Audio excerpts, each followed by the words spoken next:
But I want to first start off by saying, talk a little bit about contraception. I don't know if you guys knew this, but contraception is, everyone's on it. I mean, I don't know if you guys knew that, but if you're not on it, then there's something wrong with you. That's the world we kind of live in today. But in 1960, it was illegal. In the United States, contraception was illegal, which is saying that the government, our laws, believed it was wrong. It was immoral. Because laws state something about what is good and what is evil, which is ultimately stating something about who we are as human beings. In Europe, most countries didn't legalize contraception until the 1970s. Ireland wasn't until 1985. Every single Christian denomination, you guys have probably heard this, believed contraception was wrong. Every Christian, Lutherans, Calvinists, Presbyterians, every Christian believed contraception was wrong up until 1930, when the Anglican Church opened the door to it. The sexual revolution is what rampantly spread contraception. You guys know this, birth control. And it was because it came out of, actually, Christianity. Because the reason why the sexual revolution happened is because our whole Western culture began out of Christianity. And they thought it was being repressive on our freedom. It's repressive on, you can't do this, you can't have sex before marriage, you can't use contraception, homosexual marriage you can't have. All of these no's, which is kind of repressing my desires. And so therefore, the sexual revolution exploded out of that. And they say, okay, Christians, you have no idea what humanity is. All your laws, all your rules are inhuman. We can't actually control ourselves. This is our biology. So what does the schools do? They give you condoms. What does the doctor say right away? Women, get on the birth control pill. Are you not on it? This is normalized. It's normalized because the world says Christianity is inhuman. This is what they say because we have been given a false gospel.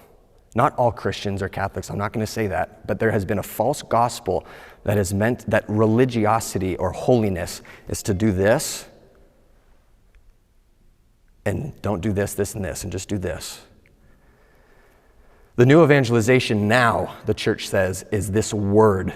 We're going to the core of what it means to be human. It's eros, E-R-O-S. It's a Greek word. Sexual love is a part of that. It means love of desire. But deeper of eros is the longing for infinite love and infinite union. This is what the Greeks understood it as. The Greek translated into English is erotic. Erotic, John Paul II says, is the upward impulse of the human spirit to what is true, good, and beautiful, so that what is erotic will also become true, good, and beautiful. I want to just share a story. We limit eros, we limit erotic desire to just the body. And John Paul II says, then we won't experience the fullness of erotic desire. And I want to just share a story an encounter that I had with someone's longing inside. I was in India. Some of you may have heard this story, but I was in India serving the missionaries of charity for a month. And we were serving the poorest of the poor, those who were on the streets. And what the missionaries of charity would do is they would bring people off the streets who were really hurt, really injured, and were just laying in the mud, basically. And they took this man off the street, and he had a gash in his head. His left arm was paralyzed, his left leg was kind of paralyzed, and he had long beard, long hair, and he was dirty, dirty. And they cleaned him up, and what these guys do, all of them they just sit down, and they just look at this wall. And they're just content with that. They don't talk. There's 50 guys, and they just sit there. And this one man was cleaned up, and he sat down. Every single day afterwards, this man, who we cleaned up, when we walked in, he would go like this, and he would start smiling, and he would invite us over to him, and he would start weeping and embracing us and hugging us and holding us every single time. It was the most exciting moment for him. And I'll never forget the day I said goodbye to him. We can't talk, so I was kind of just patting his back. back, and he grabbed my necklace, and his eyes lit up. And I was like, all right, I'm gonna give him my necklace. That's just what I felt, what I was gonna do. And I gave it to him, and he just started to weep, and he embraced me and was holding me for like 30 seconds, and I was like, okay, it's probably time to be done. And so I went away, and he grabbed me right back into himself and gave me a bear hug, basically. And he was weeping, and then I walked away, and I was crying, because I was like, this man is revealing to me something about reality, something about life. Eros, erotic longing, is the desire for the fullness of life. I don't know if you've ever been to a concert. I've been to concerts, and you're, yeah, right? This upward impulse that we all have for the fullness of life is eros. What do we let when we see a beautiful girl or a handsome man? Something stirs in us, right? This is eros. John Paul II says what our culture is doing, the hookup culture, what they're doing is they're actually desiring too small. This is what sin is. It's actually not being erotic enough. John Paul II says if we stop at the surface of the body, lust, and turn the person into an object for myself, we don't have enough erotic desire. We don't have enough. He says it's the deep peace of the interior gaze, so it's not stopping at the surface. And ultimately, if we experience the fullness of it, it will take us to him. That's the fullness of it. There's an early church father that said, you guys want to know what the deepest erotic passion is? This is an early church father. He said, look at the cross. He says, Jesus mounts the cross. How much mad eros, that's how he calls it. He says it's mad eros, that the eternal lover was wooed by his creation. He was captivated by his creature, that he had so much desire to be one with the creature that he left heaven and he took on our offenses and said, this is my body given for you. The early church father says this is the maddest eros, the greatest erotic desire that you could ever see.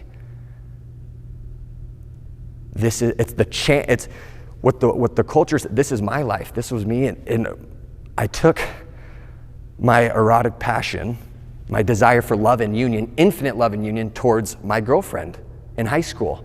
And what it was it wasn't, this is my body given for you. It was, this is your body and I want it for myself. And the culture then says, this is normal. Here, take your condoms. This is normal.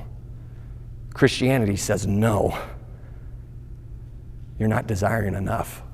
This is what we're called to. Husbands, love your wives as Christ loved the church. What is that? This is my body given up for you. It's the union of agape, sacrificial, divine love, with eros, love of desire. You never separate them. This is what the church says. It's the union of the two. So when I get sacrificial love is always interwoven with, I long to be one with you. And this is what the cross is. Psalm 63 describes eros like this. This is the psalmist. My God, for I long at the break of day, and my soul thirsts for you. My body pines for you, like a dry land without water. And Pope Benedict says this erotic longing that we have in us, this tension cannot be erased from man's heart. Even when he rejects or denies God, the thirst for the infinite that abides in man does not disappear. Instead, he begins a desperate and sterile search for the false infinites that can only satisfy him, at least for the moment. All right, you want to go after the hookup culture? It'll satisfy you just for a moment. The next day comes, you need more. The next day comes, you need more. It will never, ever, ever satisfy. God said, though, the body, sexual union, fruitfulness, behold, it's very good. He said, behold, it's good. He did not say, behold, it's God. He said, behold, it is good. It is not God. Who's God? God is the one that satisfies the longing of the body and soul. God is the one that fully satisfies the longing for body and soul.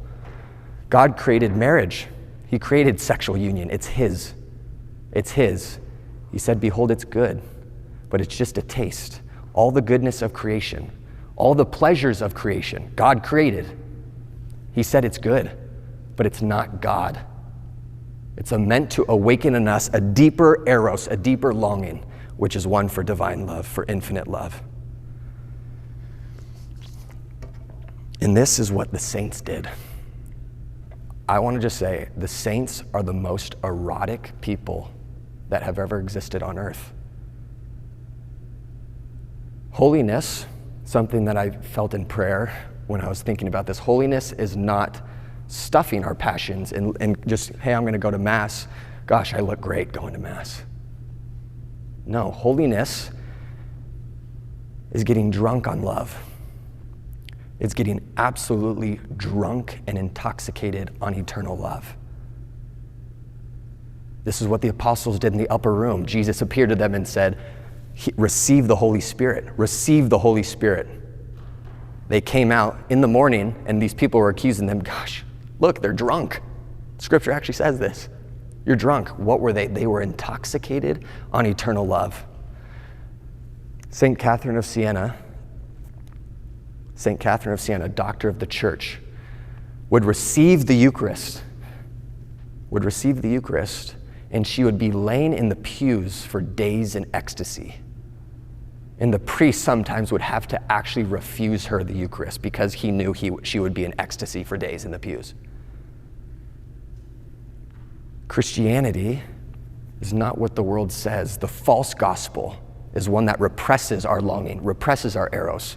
The new evangelization, Pope John Paul II, Pope Benedict, Pope Francis says it begins with eros. And this is why Jesus' first words are, what do you want? What are you looking for? And Jesus says, John 7:37, if anyone thirst, let him come to me and drink. That's the gospel right there. If anyone who thirsts, come and drink. Drink in love. For me, I just want to say, a lot of the thing, I try to go to Mass every day, not because, hey, it's just good. This ocean of love is literally poured out and you get to receive it.